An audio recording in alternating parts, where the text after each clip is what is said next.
replayable versus unreplayable games. Hey, YouTube frogs watching this after the fact, by the way. If you guys want to watch the original video without my commentary over it, feel free to click the first link in the description. And if you really enjoy your stay and you'd like to come through to one of my Twitch streams, there's the second link in the description, which is my Twitch channel. Also, if you do enjoy your stay, feel free to drop a like and a sub. It would mean a lot. Without further ado, let's get into it. Chucky, I'm sorry you're tired. Take a nap. I'll call you when I'm done streaming. HowLongToBeat.com says that Resident Evil 7 takes the median player about 10 hours to finish the game. I would say that. Yeah, I would say probably, yeah, main story. It took me, actually, it might have taken me a little bit less, actually, but just because I had Josh and a couple other people helping me through it, it probably was like about 8 or 9.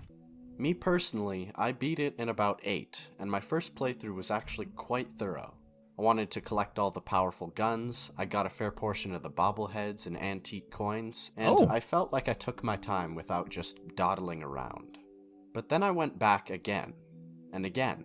I did challenge runs, I collected all the collectibles. Dude, I was literally about to say, I really want to replay this game soon, because it was so much fun. It was so short, but I have so many good memories of it. I don't know what it was. It was like the thing that like kicked off me streaming a lot more, or like right around that time, I had also streamed on TikTok and stuff.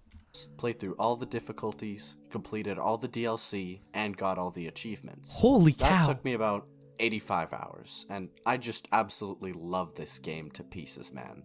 Despite its linear, relatively short campaign, I've poured so much time into Resident Evil 7 that it is actually crazy. Now, let's bring our attention to the game Little Nightmares, for example. Oh. I have played through this game once, and it took me about 3 hours. And then... Take it from me, YouTube frogs. I clicked the second link 2 months, 2 days, and 1 hour ago. My man. Dab me up, Sorrow. Dab me up. I never played it again. It was fun, but it didn't strike me as something I wanted to experience again. Today, we're talking replayability.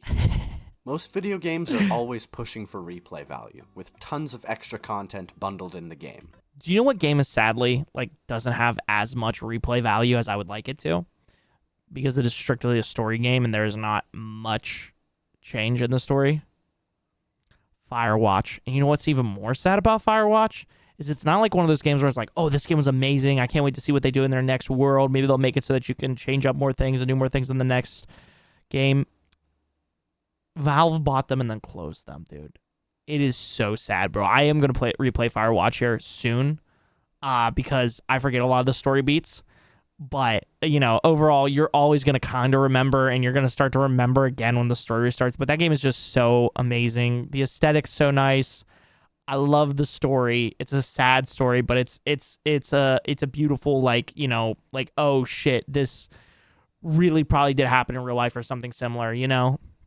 But yeah.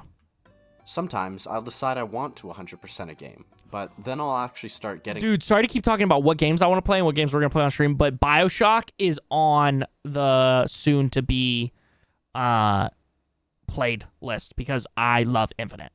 Dude, I had someone try to tell me that newer PCs can't play early 2000s PC games.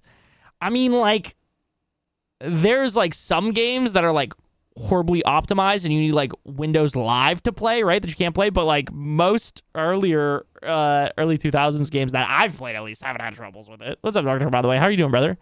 Okay, I think of story games like books or movies, nothing will change, however many times you play it or read it, but it's nice to experience them again. Yeah, I think it's because I have a Zoomer brain and I don't really rewatch movies very often unless it's like one of my favorite movies. I think that's why it's so hard for me to replay games like that. At that goal and realized that the optional stuff wasn't implemented so you could experience every exciting aspect of the game, but rather just to pad it out and justify pricing. It's like a hamburger, right? You know, most hamburgers have some sort of filler in them, whether it be breadcrumbs or an egg or something. There are some burgers that are just super lean and Yo, am I crazy for saying this, by the way? Totally off topic.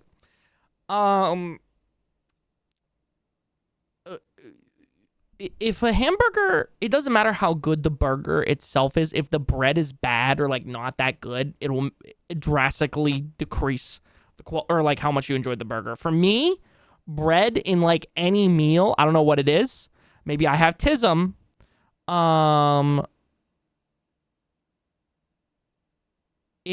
Bread totally changes how I feel about a meal. Maybe Sorrow. If Josh or Potassium know how to cook, or maybe I can try and figure it out. You have watched How I Met Your Mother a ton of times. True. I think, yeah, and even like thinking about Firewatch, I think the thing about How I Met Your Mother is like I connect. Not only do I connect with one of the characters, but I also feel like there's a lot of like life lessons in the show, and also it's like my comfort show, which is kind of how Firewatch is. And I'd say like comfortability wise, Skyrim is also like that for me, and that's probably why I've replayed that so many times, you know? That's why I've got the original Diablo 2 and its expansion and the first StarCraft that play pretty good. And I'm doing good, by the way. Hell yeah, bro. Glad you're doing good, dude. And that's awesome, dude. I gotta get a disk drive so I can play Sims 2 on my PC. Bread has to be right for the whole sandwich to be right? Yes. When I was going through a rough time with Edie, I would rip apart burgers and only eat the meat. Oh, shit. I don't think I could do that, bro. That would be... I mean, you know, obviously I haven't struggled with something like that. I'd probably, like, throw away the meat and just eat the bread, you know what I'm saying? I'm, like, such a bread bitch. So there, by the way, just doing things, Josh. I appreciate you, King. Delicious, and have next to no filler in them at all. And then you also have ones that have a decent amount of filler in them and still taste great as well. But if you bite into a burger and just taste breadcrumbs with no meat, then you have an issue. Things get more confusing when all the different replayability factors are in the mix, so let's just start by establishing the single player standard. Most games with a campaign Yeah, that's why I got this belly, bro. I be eating too much bread. go like this. You have a main path and some side content. This could be in the form of optional missions, collectibles, extra modes, and the list goes on. Too often, I'll forget the sheer amount of extra content that games pack in is 520 achievements is wild. usually straight up exhausting. I had to play through Dark Souls 3 thrice just to get all the achievements. Do you know how draining that is? Gives me conniptions. If you spent hours on this staircase just for that one fucking Covenant item, I have nothing but respect for you. Now, it's natural that the average player would look at that grind and go, fuck that, I'm not doing all that bullshit. And that is very fair. But honestly, I really enjoyed 100%ing Dark Souls 3, because it quite simply allowed me to keep playing the game and experiencing new stuff even after I finished the story. This is the video game equivalent of dumping breadcrumbs into your mouth after finishing your burger, which can taste good or bad depending on how full you are. Side content should always be a supplement to already great gameplay, rather than something to just prop up a hollow experience. True. But what if your whole game is a hollow experience? Uh-oh. Well, we have a term for that, and that's called online multiplayer. Wow. Guys, we're not very good at this game. Obviously, in reality, online multiplayer games are not just hollow experiences. That's Oh, a joke. damn, bro. Now I want to play CS2. But they can teeter on being too static. They rely on the fact that people will be playing their game consistently. So as long as you have people to play with, you can play the game forever. So many games have arrived and then died a year or two after. Simply because of the fact that no one wants to keep on feeding into their lacking gameplay loops. So on one hand, you have these games like League of Legends, CSGO, and TF2 that have these massive communities that have been playing the game for hours each day for nearly decades. And you also have these absolutely bone-dry games where you'll be lucky to even get into a match without a friend to play with. Multiplayer games have the potential to be the most replayable games, and also the least replayable. When you get in a groove of learning and experimenting and creating new results, that is when multiplayer is at its peak, and it's on the developers to make sure that they provide for their die-hard fans. Both TF2s especially. I mean, it seems that they have just now started to realize that people actually like to play their games. So we got multiplayer servers back for Titanfall, and teased with a summer update from Team Fortress. Oh, dude, I didn't know that they turned the servers back on for Titanfall. Only for it to just be some more hat crates. Oh. I know, I got my shit, okay. Yep. And then... Oh, fuck! Oh, fuck! Games don't always have to be about the product itself, but the friends you play with. A waiter, more toddlers, please. Stop! Online PvP games are always more fun with friends, but that often comes with the burden of frustration and Dude, somebody tell me why the fuck Titanfall 2 has to be like 60 gigs or some shit like that. I would have this shit installed right now to play. I'd be like, oh yeah, let's play fucking Titanfall 2. Oh yeah, let me call up the homies Titanfall 2 and shit like that. It's fucking like 60. I want to say it's like more like 80 gigs, bro. I literally bought it for like $5 on sale. I was like, oh cool, I gotta play the kit. 80 gigabytes, brother? What the fuck? Just have more space on your PC? Oh, why didn't I think of that? Competition as well. Co-op is a good middle ground between the chaos of online bullshit That's another game I need to play more Risk of Rain 2. and the immersive and focused nature of single player. I find games with co-op modes to often be the most replayable, because it means that they both have a near infinitely replayable way to experience it with friends, along with a solid way to navigate it solo as well. Great co-op games have a simple yet exciting gameplay loop. Shoot enemies with your friends, explore with your Hawaiian bread and bread rolls, that's so real. friends, or just do whatever the fuck you want with your friends. When a co-op game knows when to sit back and just be a vessel for friendship rather than a constant blaring source of stimulus, then it's doing its job right. What was that? I'm scared. Oh, that's you chewing. Wow. Okay, don't do that again. Goodness. When a game is an absolute classic, a remake or a remaster can create some differences in replay value. Firstly, for all the people who have already played the original, it's a gamble on whether the game is even worth playing because the differences might not be striking enough.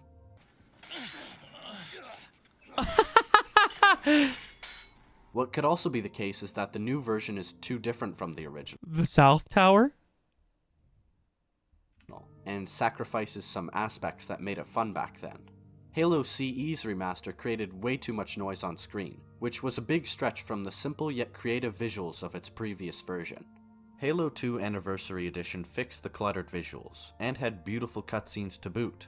Again though, the game is just not worth paying extra for if you already own the original. Yeah. Remasters usually end up being the best way to play games, whether it be because you're on a new platform, or it's just a cleaned up and modernized version of a game you already love. But remakes are a whole different beast. Remasters can have drastic changes, but you're still playing the same game. If you're playing a remake, it can often be a completely different game, and translating a game into a new form, developers really have to take intention into consideration. It's definitely okay to clean up some bloated parts, but there is such a thing as an overcorrection. Overall though, remakes and remasters too can All either forms create a and new stuff? way to Real. replay a favorite game, elevating it to new heights, or they can just make you realize why you don't go back to play those games in the first place. Games don't always have to be replayed though. The enjoyment you receive from finishing the game can be enough, and if your memory of the game is sufficient, you don't have to go back to play it again or collect everything. A lot of games know that experiencing everything isn't the intended way to play. For the average player, massive games like Elden Ring and Red Dead Redemption 2 have just so much content that just going right to the end and stopping there will get most players a more satisfying experience. Although, with the story of these games, it is fun to go back and try and catch hints once it's over, because you'll be able to appreciate all these little tidbits of information that flew by your head when you didn't know where the narrative was headed. Dude, I'm about to just rebuy Red Dead Redemption 2 on the Rockstar launcher with the account that's connected to my main email. I literally can't get into the other one that I set up for my Rockstar account since it was being all fucky, so I'm just gonna fucking throw in the towel and give Rockstar even more of my money. Story is usually the least replayable part of a game though, so skippable cutscenes is always a good option. The last thing you want a second playthrough to be is tedious. It should feel like diving headfirst back into a familiar world, rather than just dealing with monotony. It's just a nice option for people who want more time with great games. For me personally though, one of my favorite kinds of game is the kind that cannot be replayed. Ooh. Well, of course you can technically replay this style Dude, I gotta play more Outer Wilds for real, for real. of game. It's not like they lock you out of playing it, that would be stupid. Most unreplayable games, once you load them up after beating the game, there's not really anything new to discover, because beating it usually comes through knowledge. A half step towards this would be the Soul style of games, or roguelikes, where they have traditional gameplay, but so much of the experience is about learning that progress is knowledge, and vice versa. A game that completely cannot be replayed is one that relies entirely on knowledge to advance gameplay. The best two examples of this specific type of game, Outer and Wilds? probably two of my favorite games ever created, are Outer Wilds and Return of the Obra Dinn. I've never heard of Return of the Obra Dinn. Both of these games use mystery to an incredible effect, driving player engagement through ambiguity and discovery. Dude, I was so bad at the Outer Wilds. That was the thing. I couldn't figure out how to fucking fly my ship and do anything, bro. It was so bad. As you keep playing, you'll learn more about how these worlds work, what clicks and what doesn't, and it's a mentally rewarding. Yeah, Chucky, I think I literally have to buy it off the Rockstar launcher. That game was Dishonored. How the fuck was that Dishonored? I thought that dude was like fighting another player or something. Experience to That's finish. what at first when I saw it, I thought it was Dishonored 2, and then I saw he was like dying to like somebody, and it looked like another player. That's why I was confused. Of course, once it's complete, But that would make you can sense. never experience it again. There's a few silly achievements, it was. but they're completely separate from the main game, and more of an afterthought. To me, this is the most special type of game. Even though they're heavily curated and thoroughly tested experiences, they all feel so unique to me. All of the discoveries I made were my own, even though the games guided me towards my conclusions. I would not be displeased if more games were like Return of the Obra Dinn and Outer Wilds, because there's always room for one more good game. Replay value can be convoluted, tedious, and inconsistent, but it also brings me back to enjoy my favorite games again. 80-hour games and 5-hour games have different levels of both content and cost, but they both have the potential to be equally fantastic games. One isn't necessarily worse than the other, as long as developers put in effort to make their games enjoyable, regardless of subsequent playthroughs, and take the time to make memorable pieces of art. I think that every single person has at least one game that they wish they could wipe their memory and play for the first time Firewatch! again. And considering that it's not exactly possible to do that, Or maybe Red Dead 2. replay value is a glimpse into that world. It blends the familiar and the unknown into something that lets you experience a level of fresh content before you become too acquainted with the whole game. A lot of games benefit greatly from replayability, and a lot of other games know when to stop and leave you wanting more. But regardless, when those credits roll, a great game will have you thinking, I want to do that again. Watch more slop. Dude, hell yeah. What a W fucking video, bro. Thanks for 1,000 subs. Yeah, I'm gonna guess this helped this guy get a little more get a couple more subs, considering the fact it got 2 million views. What a great fucking video, bro. Oh, thanks for 100 or 1,000 subs, everyone. You may not know it, but I appreciate you all greatly. At 2K now, only up from here. Also, if you're wondering if I changed the title, I did. I thought it better suits the structure of the video. Oh. Dude, Chucky almost every day is like, so you gonna play The Walking Dead tonight? And I'm like, maybe. Maybe, I don't know. I gotta be in the right mood. Chat, I'm gonna put y'all on. Take a small bread loaf, spread melted butter on top, add Italian herb seasoning and shredded cheese, then put that bitch in the oven. Good for eating with spaghetti. You can also make homemade bread, add cheese and seasoning before cooking it, and then it's a good sandwich bread. Oh, shit, dude. I have to tap into that. I think I'm going to go make pizza rolls here. Maybe even before I end stream. My dad played all of Resident Evil 7 VR until the end boss without sprinting, not because of a challenge, but because he didn't know he could sprint.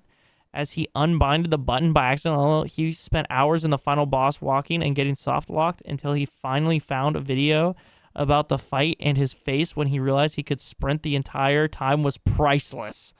Holy shit. Outer Wilds is a great example of how a rather short game with zero fluff and replayability can be better than any huge AAA project. Literally the best gaming experience of my life. Dude, I gotta tap in more. What defines a game's quality isn't how replayable / unreplayable it is. What actually defines it is the quality of how much you replay your experience in your head. No way! Pyrocynical commented on it. And he was in the video. That's so goofy. Really enjoyed this video essay. Keep it up. What did the dude say? What did the dude say to him? Didn't expect you to watch this at all. Thanks for the comment. That's real. That is real as hell, dude. Outer Wilds always had an infinite amount of different kind of replay value to me, because even 2 years after playing it, it's still fascinating my brain, and I think about it multiple times a day. A game that can do that has more replay value than any huge RPG. That's real.